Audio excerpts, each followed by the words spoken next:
안녕하십니까 선생님들. 다문화사회의 인권교육 13주차죠. 1교시 강의 시작하도록 하겠습니다. 출석을 부르겠습니다. 강수영 선생님, 김경아 선생님, 김성진 선생님, 안혜원 선생님, 이주희 선생님, 와타나베 사쿠라 선생님, 6분 선생님과 지금 숨가쁘게 한 학기 달려가고 있고요. 이제 기말고사 기간 제외하면 2주가 남은 것 같습니다. 저희가 지금 주교재 선생님들 요약해 주신 내용으로 보자면 3가지 정도의 주제가 남은 것 같습니다. 세 번째 차시에는 이제 저희가 관련되는 영상 위주로 진행하고 있기 때문에 이번 주에 주제 2가지 정도 보고 나면 다음 주에 마지막 주제 반평경 교육과 관련한 주제가 한 차시가 남을 텐데요. 그러면 남는 한 차시 정도 제가 이제 그 신경과학 관련해 가지고 써둔 논문이 있는데 다문화 교육과 직접적으로 연결시켜서 쓴 논문은 아니고요. 윤리학과 관련되는 논문인데 그 속에서 이제 다문화 교육과 연결시킬 수 있는 부분 위주로 해서 충분히 한 차시로 소화가 가능할 것 같습니다. 그렇게 해서 다음 주까지 하면 뭐 계획했던 내용들 빠짐없이 전부 다 할 수 있지 않을까 이렇게 생각이 듭니다. 물론 15주 차에 선생님들 그 서평 반드시 제출을 해주셔야 되겠습니다. 그러면 오늘은 이제 안혜원 선생님이 준비해 주셨던 주제죠. 저희 교재로는 6장 다문화 교육과정과 교수법이라고 하는 내용이고요. 서울교대 교육학과 박상철 교수님, 그리고 사회과 교육과 남호혁 교수님, 이렇게 두 분의 교수님들께서 같이 써주신 글이고요. 글을 딱 읽기만 해도 좀 톤이 달라지는 부분이 있죠. 그래서 두 분이 쓴 글이라는 걸 알 수 있는 내용이고, 철학자 중에 비트겐슈타인이라고 하는 유명한 사람이 있는데 그가 남겼던 명언이 있습니다. 말할 수 없는 것에 대해서 우리는 침묵해야 된다, 이런 말을 쓰거든요. 솔직히 지금 이 다문화 교육과정과 교수법이라고 하는 내용 중에 디테일한 교육과정 이론에 대해서는 제가 전문적인 지식이 굉장히 부족합니다. 그래서 그 부분에 대해서 잘못된 접근을 하다 보면 오개념이 발생할 수도 있고, 그렇기 때문에 두 분의 교수님 쓰신 글 가운데 첫 번째, 우리의 현주소라고 해가지고 좀 서론격으로 해서 지적하고 있는 부분이 계시더라고요. 그래서 그 부분 위주로 해서 우리가 이야기를 풀어갈 수 있는 내용 위주로 생각하고, 안혜원 선생님께서 요약을 잘 해주셨기 때문에 그 부분 위주로 한번 읽어보시면 될 것 같고요. 제일 마지막 토론 주제 한번 살펴보는 것으로 이번 1교시는 운영해 보도록 하겠습니다. 167쪽 다문화 교육과정 이론에서 우리의 현 주소라고 하는 내용이 나오고 있습니다. 다문화 교육에 대한 관심이 높아지면서 학교 교육 과정과 관련하여 이때까지 주목받지 못했거나 덜 주목받았던 문제들이 새롭게 부각되고 있다. 1절에서는 다음의 2가지 문제를 검토해 보고자 한다. 이렇게 해서 첫째, 교육 이념으로서 홍익인간.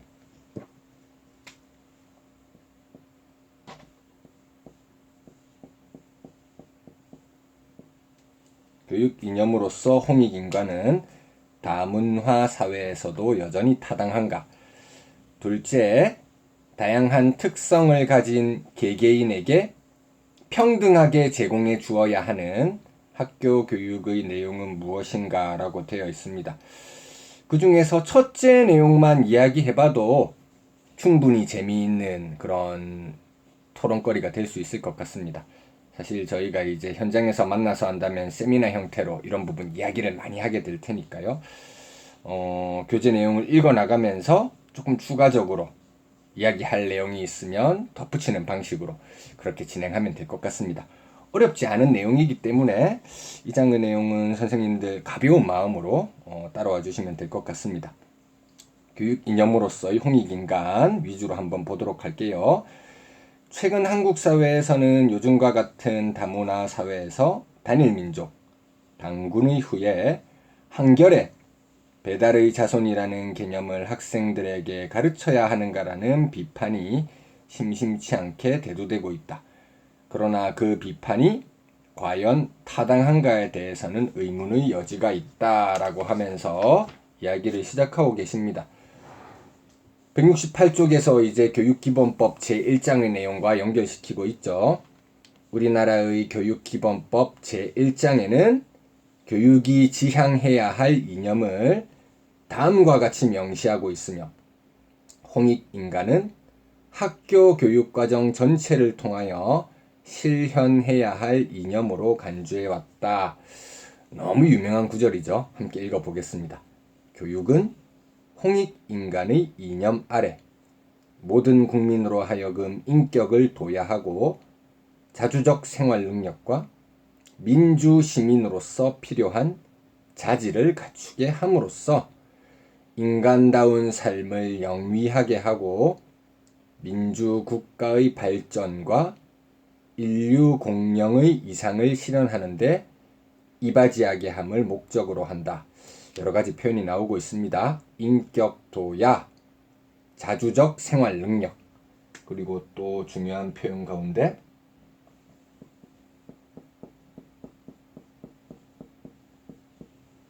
민주시민이라고 하는 표현이 나왔죠. 민주시민. 그 다음에 이 민주라고 하는 게 개별국가 그 단위에서 끝나는 것이 아니라 굉장히 또 중요한 표현과 연결되고 있죠.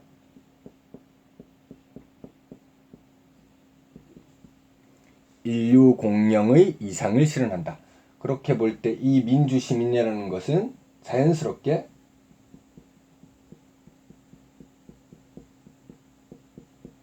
세계 시민과 통하는 점을 내포하고 있다는 걸 알 수 있는 것입니다. 인류 공영과 연결되는 것이니까요. 자, 이어서 또 한번 읽어보도록 하겠습니다.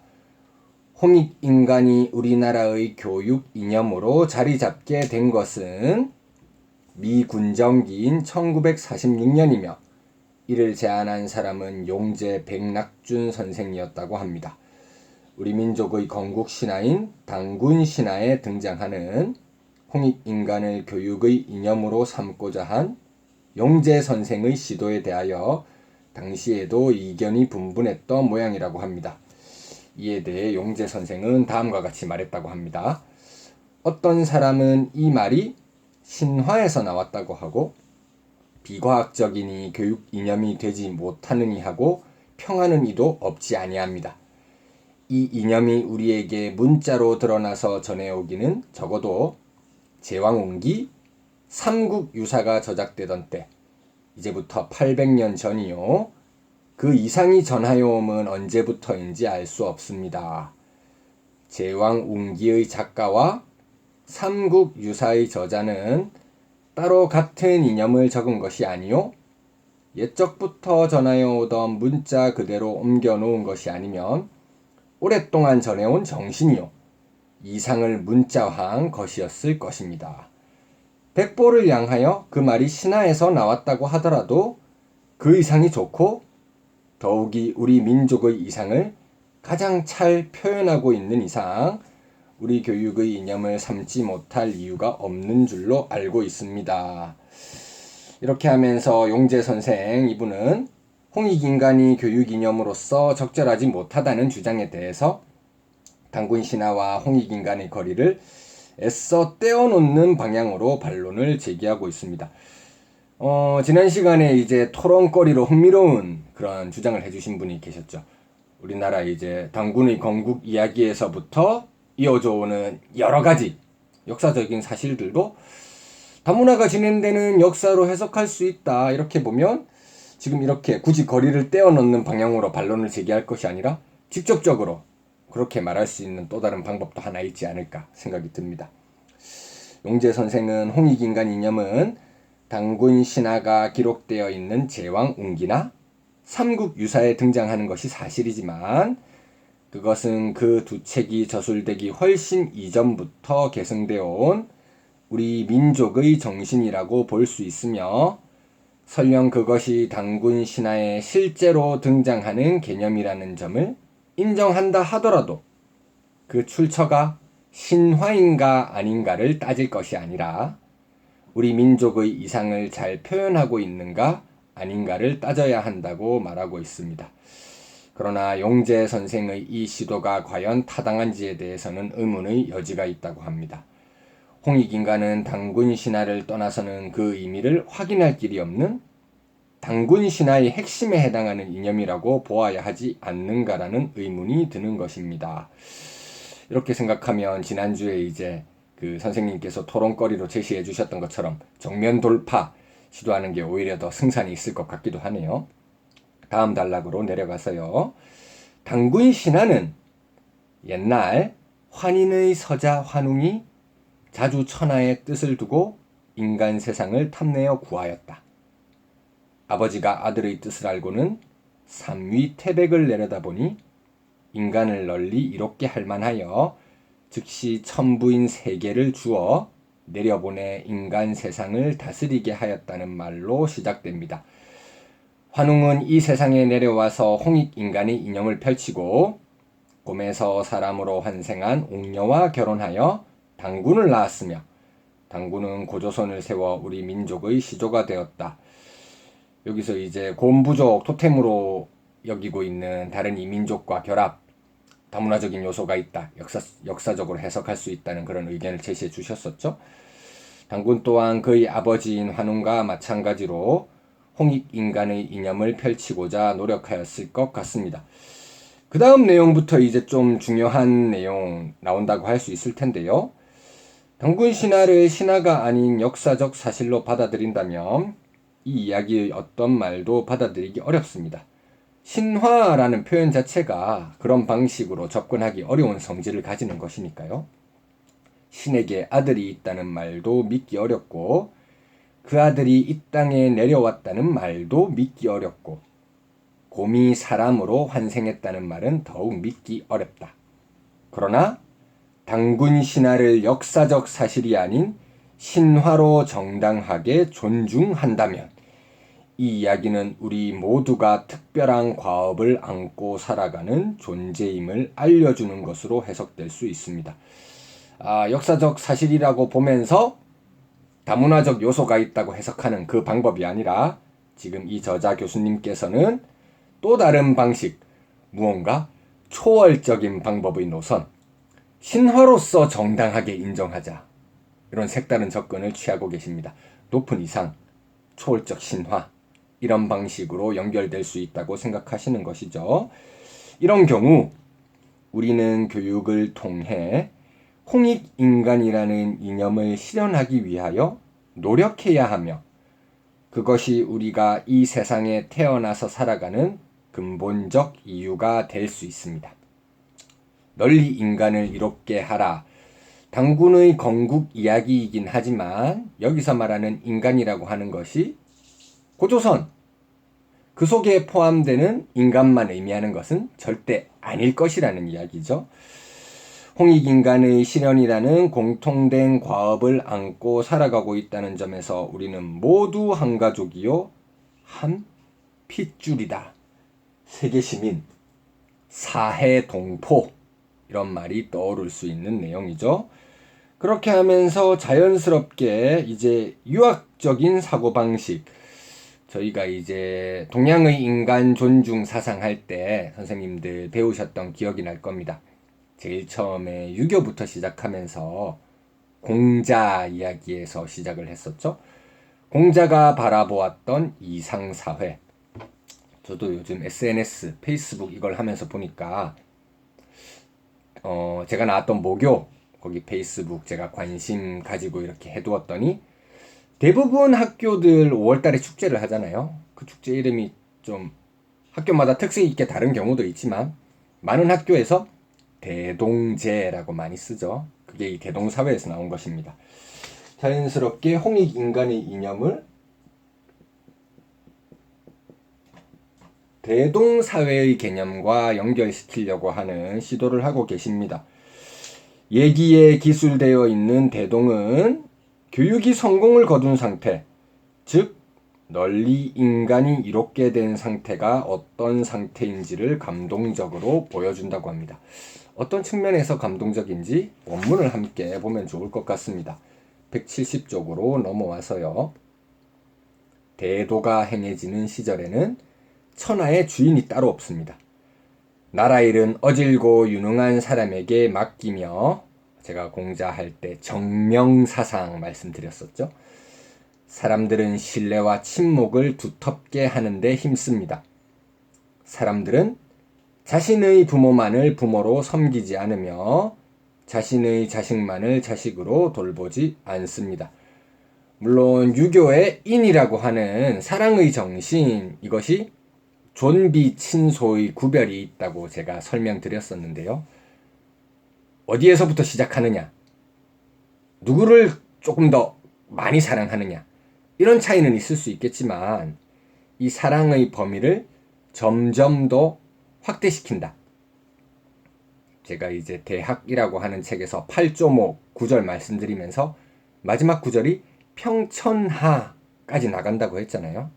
그렇기 때문에 시작점이라든지 정도에 있어서 차이는 있을 수 있겠지만 이 사랑의 정신 펼쳐져 나가는 건 전 인류까지 확대되는 거라고 보셔야 되겠습니다.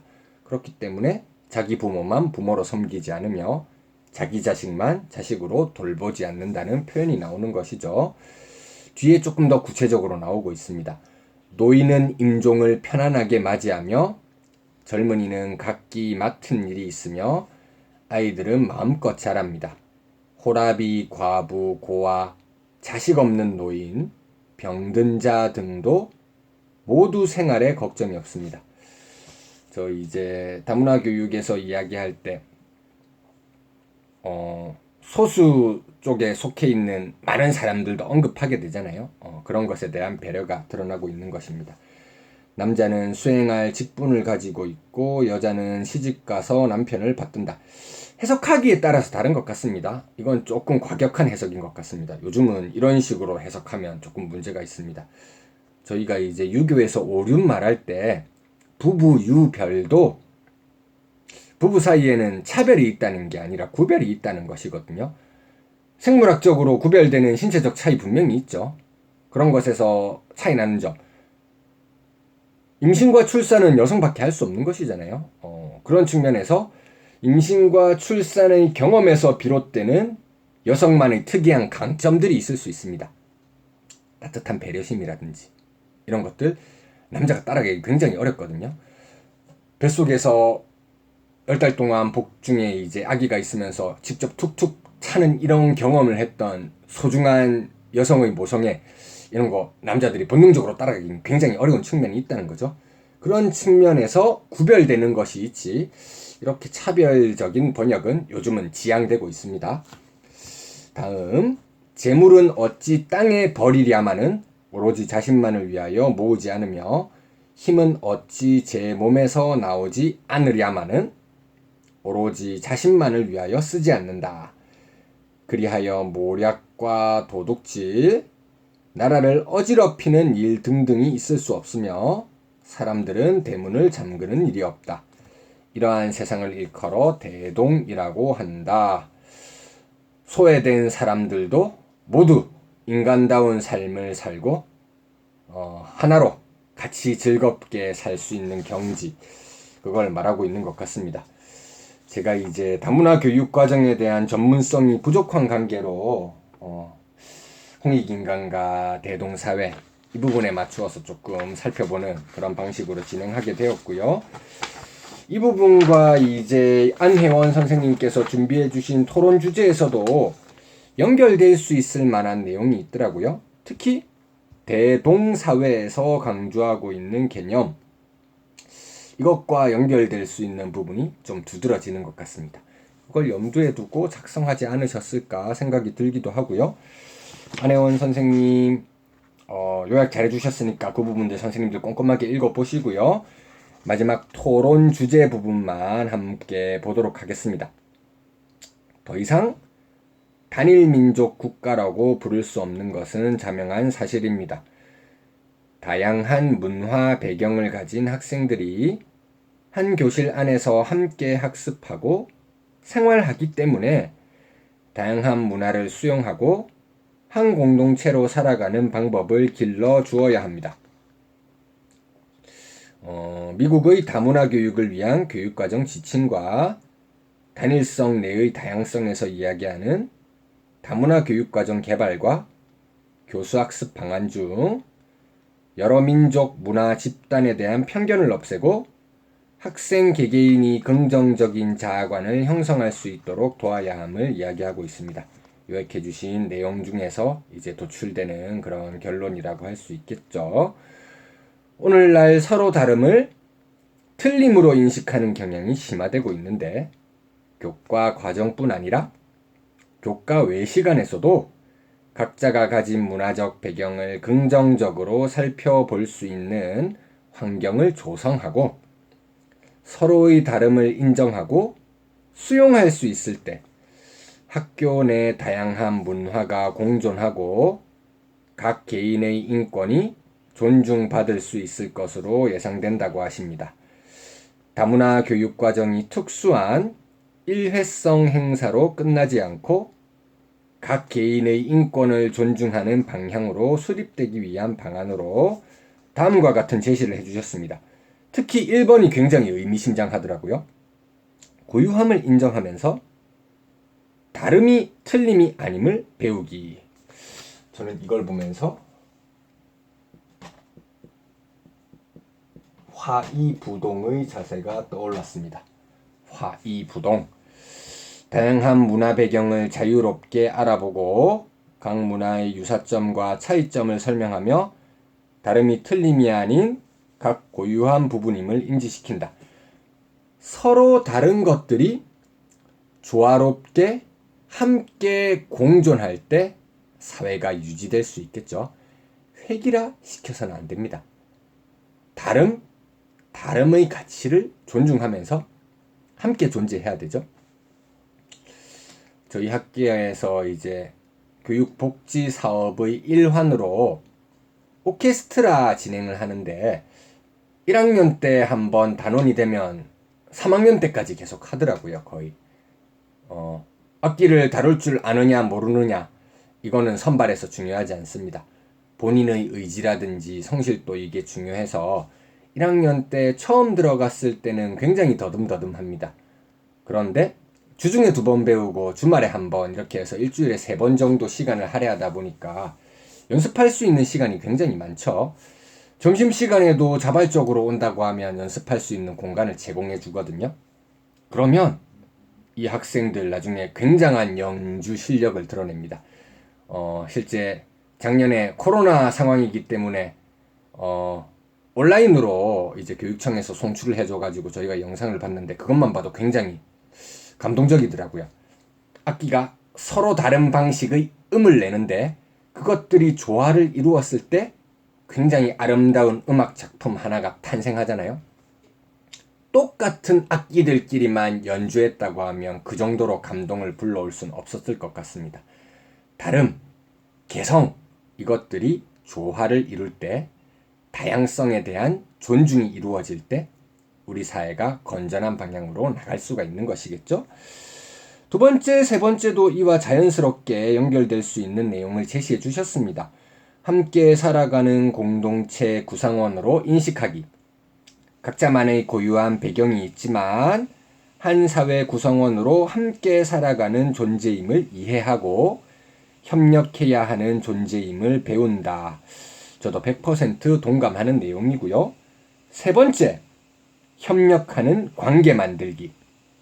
각 개인의 장점 혹은 강점이 있는 부분을 파악하고 협력하는 관계를 조성하여 교실 내 공동의 과제를 달성해 본다. 지금 저희 학교에 교생 선생님들 나와 계신데 제가 제출해 준 과제는 아니고 공동 과제 중에 학생들 개개인의 특성을 조사하고 교우 관계도를 그려보고 이런 과제가 있더라고요. 그런 걸 통해 자연스럽게 학급 공동체가 협력할 수 있는 방안으로 나아가는 교사가 되기 전에 교생 단계에서부터 우리는 이미 이런 걸 연습하고 있었구나 알 수 있는 기회였었습니다. 세 가지 방안 모두 굉장히 실효성이 있고 좋은 방안인 것 같습니다. 좋은 의견 제시해 주셔서 감사하고요. 그러면 저희는 잠시 휴식 시간을 가졌다가 다음 내용, 아마 인성교육과 관련되는 내용인 것 같습니다. 그 내용으로 이어서 진행해 보도록 하겠습니다.